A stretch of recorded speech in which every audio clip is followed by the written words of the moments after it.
We got another list. We do. We What's do. this week's list, Joe?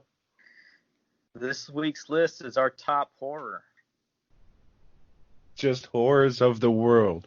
Number Horrors of one, the world. the Holocaust. Why wasn't it slavery, you racist fuck? That's true. That's 'Cause true. it was a runner-up. What? Honorable mention.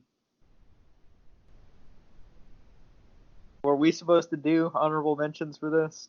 Yeah, Good, because I did. good. All Our right. top horror movies. Here are the honorable mentions. These are movies that could have made the list, but for some fucking reason they didn't. If we were doing the top 20, these would probably be on them. More than likely, yes.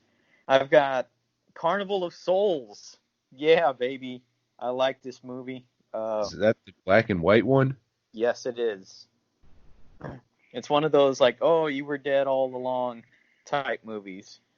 But I still like this one. I think this is might have been the first one to use that what has become a trope now, a horror movie Oh, trope. what? You know what? I'm gonna start a YouTube page, horror movie tropes. Have a little theme song and shit. Oh, hi! You Yeah. caught me playing with my wiener. Wear some Hawaiian shirts. No, they're bowlers. Bowlers. I thought bowlers was the little round hats. Those are derbies. Derbies.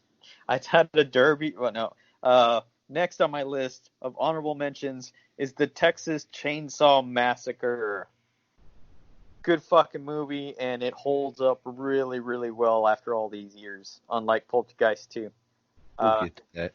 Next on my list is The Ring. The American remake? The American remake. I think it was just more... It was more stylish and cleaner than the original. I like the original a lot, but it has some shit that's kind of goofy, kind of like you can tell their budget limitation on it. Because it was made for yen. Right, rice. See. Next, I've got Frailty, which I believe was directed by Bill Paxton, and it's a good flick, a good like I don't know what genre you would throw that on, but It's not a good flick, Joe. I've seen it 4 or 5 times. I like it a lot. It's a pretty great one. It is. Next I have Reanimator. This was one I was hoping to rewatch, and that's probably why it's not on my list, because I have a feeling that maybe I won't like it as much now as I did then, but still, it's on my honorable mention list. I mean, after you've seen H.P. Lovecraft's Underwater, how could any other adaptation beat it? I haven't seen H.P. Lovecraft's Underwater. No, you always go on about that one.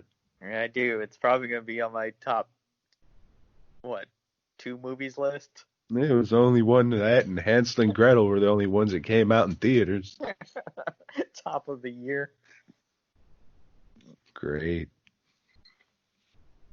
Top of the pops. What else you got, Pop? That's it. That's 5. Oh, well, fuck me. All right. I have Attack the Block. Remember the one about those little British kids? You do? Yeah, I remember that one. And the monsters. Like I've seen an ornament. They got like blue teeth or something. They do. Blue teats. Yeah. Remember Night of the Creeps? I used to love that one. Now it's just an honorable mention. That's right. It would have been, had we done this a couple of years back, I think it would have been on your top 10, right? It would have. Mm-hmm. And then I have Dead Alive. You know, the one with the baby. We'll get to that. Okay. And then we have Creep Show. I really like the first story. I think Stephen King's funny to laugh at, but his shit sucks. The Crate Beast is pretty good. And the Drowning one and definitely the Cockroach one really doesn't do it for me. but it is a classic and has its moments, and that first one's really great. And then I have Phantasm, the first one. And that's another one that I'm surprised is not on your top 10. It was a hard list, Joe. Yeah, it is. It was a In hard, fact, throbbing list. It was so hard that I had to break it up into categories for myself. And I had to say, well, hey, what's my favorite of this subgenre of horror? So I did my list that way. And at number 10. Oh, I'm sorry, I didn't yell Summer of Sidaris earlier. All right, let's re-record this. Yeah, we're going to stop. Yeah. So at number 10. Oh, wait, can I do something else too? Yeah, do it. Just listening to these audio commentaries in like the special features interview they do with Andy Sidaris on these Blu-rays. Man, he's just a fucking fast-talking bullshit artist, dude. That's why fucking Howard brought up fucking Lloyd Kaufman and Charles Band. It's all the same shit. They just make a different kind of movies, but they're just bullshit artists. Oh yeah, it's fabulous, baby. Good stuff. I love you. Like, okay. Bullshit artist. Yeah, 100%. Number 10. Number 10. Okay, and these are number 10. Like I said, this would be my horror comedy. It is definitely my favorite horror comedy. It's one you've already talked about a little bit, Dead Alive. Aside from the opening, 10 minutes or 15 minutes, this movie's fucking gold. And it's just, a big fucking slaughterhouse of fun and blood. You're not a fan of them on Skull Island kidnapping rat monkeys? No. The whole romance thing that they're building up in it. Oh, yeah.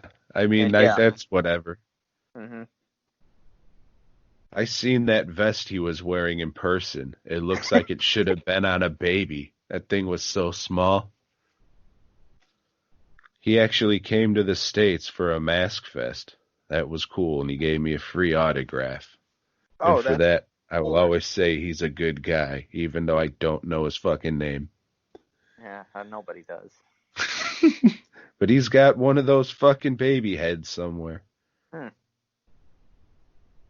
He said, "Thank you for bringing my baby back," and then he sucked my cock. And then did he sing the baby back rib song? No, Really? he didn't suck my cock either. That was a joke. I don't know if they have lawyers over there or not. No, but I know they don't have the coronavirus anymore. Fucking New Zealanders. They're all at fucking home anyway. All the time. Hey, Joe, number 10? Yes. Halloween. 3, Season of the Witch. I was about to say, I don't think a Halloween has ever made any of your lists. Aside from that one. But Halloween 3 did. It was fighting that out with fucking Phantasm. You know what? That's also a great technology movie. It is. It it's is. And a robot movie. A great robot movie for sure. And a great movie about American manufacturing. That's right. Blue collar, baby. I think this one, I like the idea of it more than I like the actual movie.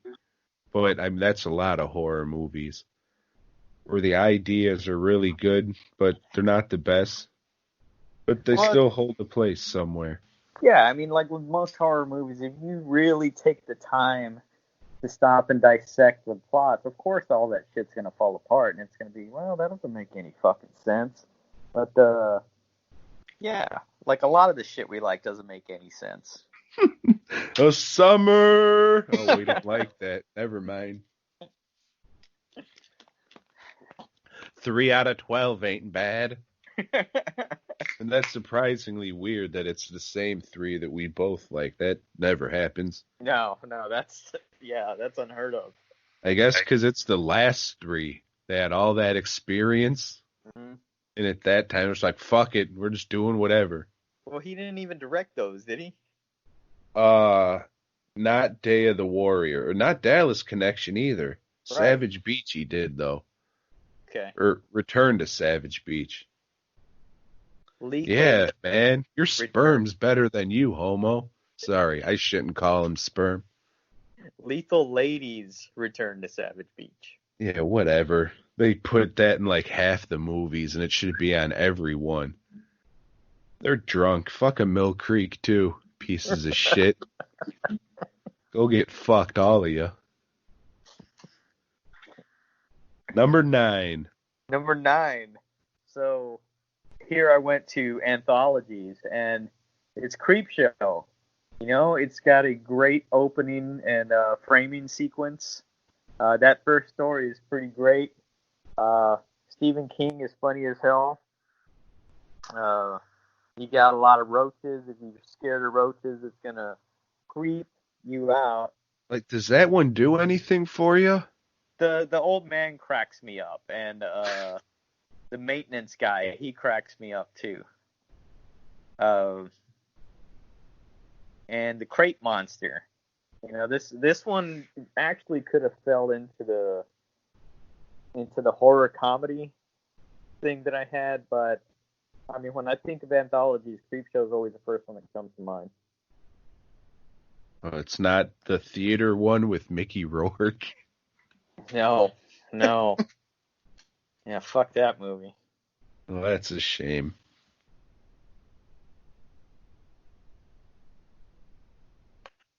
Put on a shirt, Mickey Rourke. Go to fastcustomshirts.com and get one there. Mm. Number Where 9. are we at? Number 9? Huh? Oi, bloody hell, mate. It's the Dog Soldiers. You know the British Wolf movie now? I do. Pretty good. You love werewolf movies. No, but I really like Dog Soldiers enough for it to be number 9. You know, I rewatched the Scream Factory release, and boy, does that transfer suck a fucking dick. I really thought it was gonna hurt it. But no. I mean, I got this shitty looking Blu-ray that's supposed to be the best one out there, and I can still watch this movie and say it's fucking awesome. Dog Soldiers, number 9. At number 8, I went with let's see, my favorite Universal Monsters movie. Yeah, these movies are, I mean, they're fucking influential on everything. And even though Frankenstein is my favorite of those monsters, and like Creature from the Black Lagoon looks cool as fuck, those are not really great movies. But I think The Mummy is. The Mummy is my favorite one altogether, you know. I got some good news for you, Joe. To you. Yeah. See you in September. All right, yeah. Yeah, I like this movie. It's real slow, but it's good. It's probably the best all-around flick that Universal did of all those monster movies. The Wolfman's a close second, but didn't make the list. Because of that fancy cane? Right.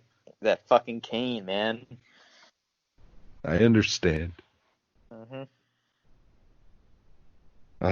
Number 8, I have Day of the Dead. Not Contagion, but the first one. Was this that cartoon? No. That was Coco.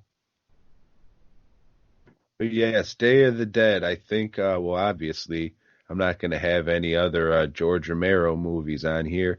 So for my money, that's the best one. And it's got a lot of good gore shit in there. It's got a lot of funny lines. And it's got a lot of heart. It's a heartwarming movie, Joe. That's one I need to rewatch.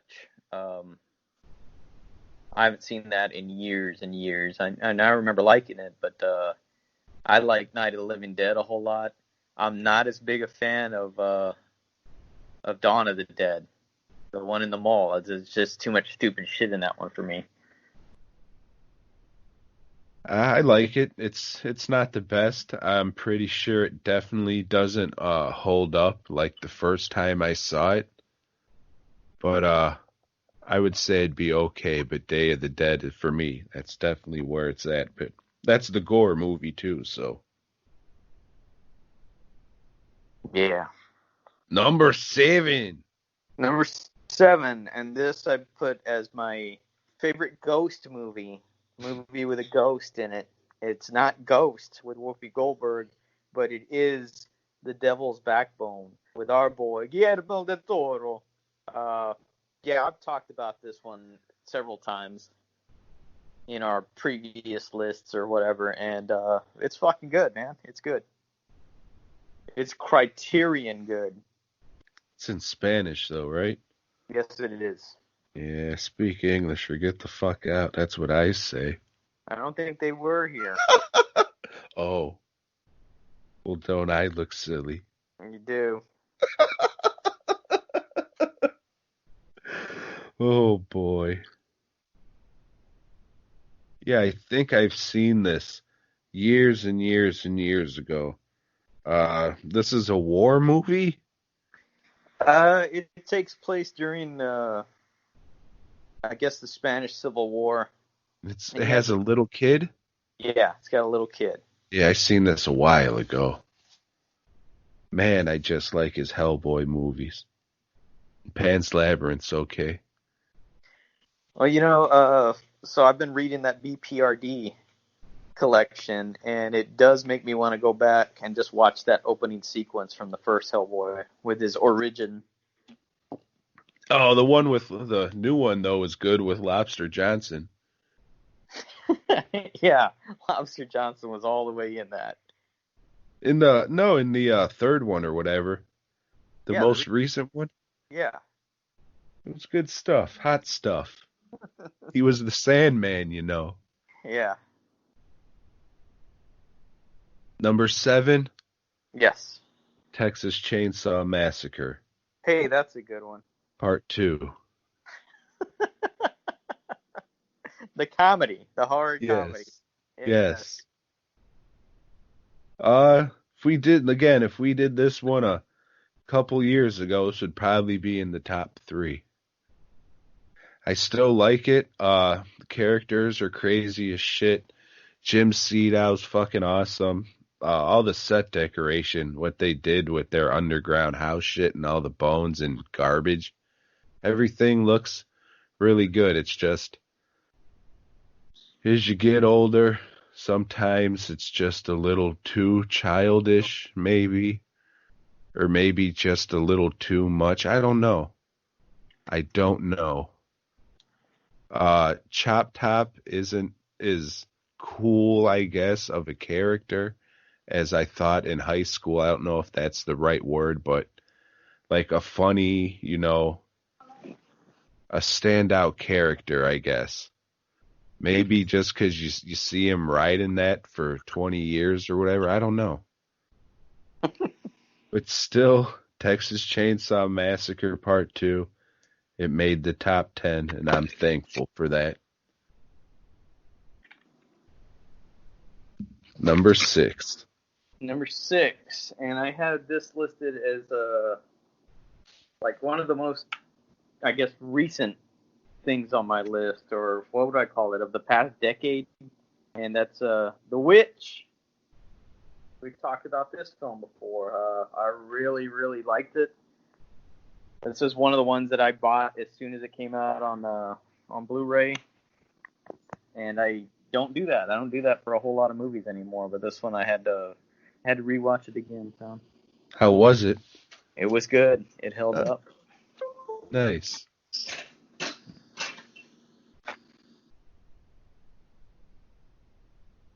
Number 6, Tom? Number 6, I have the classic. This is probably one of the first horror movies I saw that stuck with me. And, once you hear it, I can't remember how old I was, but I saw it on HBO whenever they were first playing it. And, I had to be pretty young. But number 6, we're going with the classic Tales from the Hood. It's a good one. It's a really good one. That's my favorite anthology, Joe. And it spawned a good sequel. No. Yep. And even the third part was good. And they're making an actual Tales from the Hood Part 3. Did you see that? Yes, they did. Ah, Christ. We'll talk about it. Yeah, we will. We'll both watch that one, No, we will. At least you know why I hate them so much now, because it's actually in my top 10 favorite movies. Horror movies, but fuck them hoes. Number 5. At number 5, I had my occult themed movies, and it is Rosemary's Baby. Been on several of my lists. It's just a well-made film. It's fucking good. I have not seen it. It's definitely not for you. Well, number 5 is another one from my childhood. It's not the best movie, but I like it and I watch it every year, and that is Jack Frost. That's again in the horror comedy genre. Yeah, it's a good flick. It's fun. I like that one and the second one. The second one's good. The first one's great. Number 4. I went with my science fiction thing, like horror in space, and it's the obvious one is Alien. I think it's still a very powerful monster movie in space. It's fucking good. I like it. I'm glad a lot of people do. Mm-hmm. My number 4, I don't like werewolves that much, Joe. And I definitely don't like vampires. However, Dusk Till Dawn, number 4. It's a vampire movie It is, unfortunately. with werewolves. No, kinda, yeah. Mm-hmm. Bat creatures, let's call them. Okay, we'll call them that if you want. Werebits. Mm-hmm. And now we're getting into the top 3, Joe. Top 3. This is the big times. Big times. So, of course, you guys have heard us say these over and over again. Or have you? My number 3, I went with the psychological horror. And I've got Session 9 at number 3. Another movie I've seen several times. I think it's just fucking fantastic. And this guy has never directed anything close. I can't even remember his name right now, but I got real excited whenever he'd have a new movie come out, and it's like, every one of them, they've just been, I guess it's a passable movie, but yeah, nothing like Session 9. Well, that's good, Joe, because my number 3, I don't get excited for this guy's movies anymore. And he's from the land that they don't have Corona anymore, too, so fuck him. My number 3, Bad Taste, the Peter Jackson classic. Again, another horror comedy, eh? Wouldn't you say it's a science fiction comedy? No, if you were to go into the video rental store, this would be in the horror section.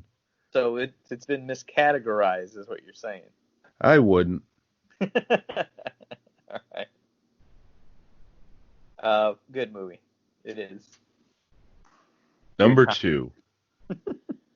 Okay, with number 2, I went for slashers. That's always big on everybody's list. And but I've got Just Before Dawn, which you don't hear a lot of slasher people talking about.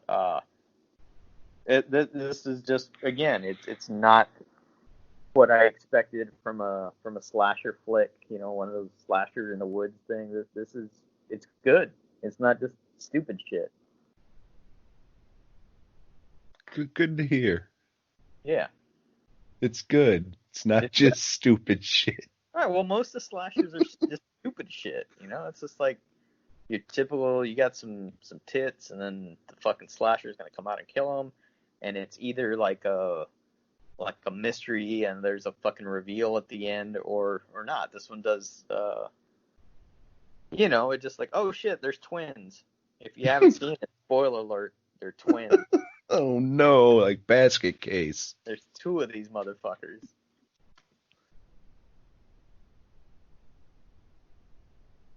That's your number 2. Yeah, it is. Mm. Well, my number 2 will come as no surprise. And I'm sure it'll be your number 1.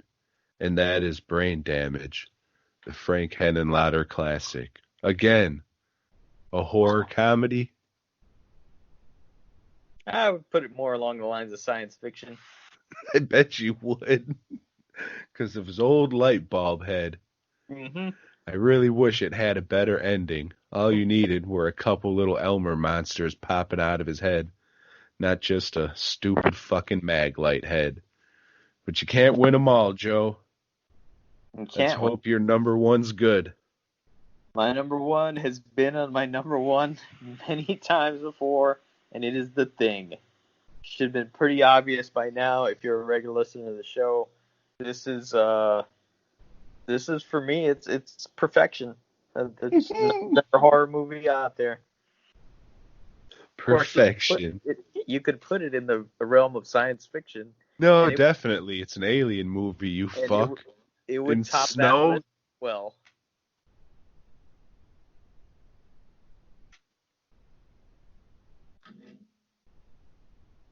Number 1, Tom, unless you've already forgotten. No, I know what it is. And I'm sure everybody who listened to other lists know or don't. Whatever. Planet Terror. Because you know we're all going through Planet Terror right now. And just hits a little close to home, doesn't it, Joe? It's rough, man. It's rough out there. God, sorry. Planet Terror. It's a Mexican movie. I always forget. There you go. I was waiting on that. Yeah, my bad, dog. It's like, but Planet Terror. Awesome. That other. Good stuff and a great soundtrack. That's one of the few movie soundtracks I'll listen to straight through. So, Joe, next week. You ready?